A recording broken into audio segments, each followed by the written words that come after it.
Listening to Taylor's album and watching her movie was raz.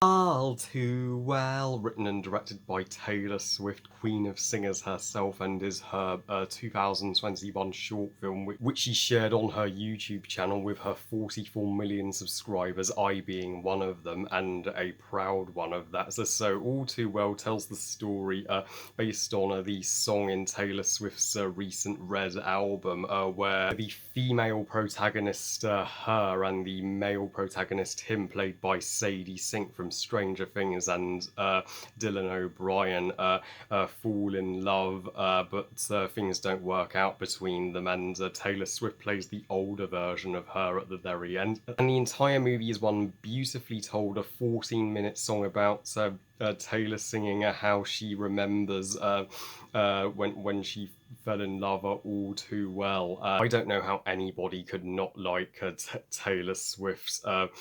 Any album she releases has proved to be the best album of that year, and the fact that she is now making movies just showcases her versatile talents. I mean, thank God she's not starring in pieces of shit like Cats 2019 any longer. She's actually directing movies herself. And this movie is sweeping YouTube with 44 million views, and I have contributed to that. I have certainly watched this movie more than once, being passionate about it.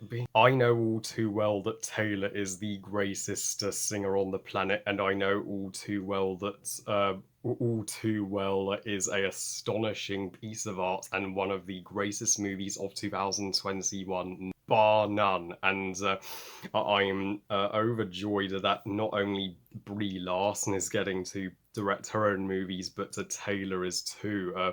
Two of my celebrity crushes are doing so well for themselves. This movie is the single best example of a show don't tell in film I have ever seen, period. There are snippets of dialogue between the characters, but for the most part, Taylor's a wonderful voice carries the narrative, and the song is all you needed to know exactly what's going on. Seeing these two in love touches your soul, and seeing them break up will destroy your soul, and you just wish they could have worked out together. Yet the closing act is still a happy ending, as Taylor shows her that she doesn't always need a man by her side to be happy, and she becomes a successful singer despite not ending up with him. Sadie Sink and Dylan O'Brien are both freaking awesome here, and Sadie Sink looks exactly like how Taylor would have as a young girl, so you can see why Taylor cast her personally. Sadie Sink is a stupendous rising star, being not only superb in Stranger Things, but in this too, and the autumnal forest in the romantic past scenes between him and her are some of the prettiest and authentic romantic scenes I have ever seen in film. And and this isn't even a long movie, but it has more beauty in it than any modern day rom com. This is a bold romantic movie, as Taylor has a point.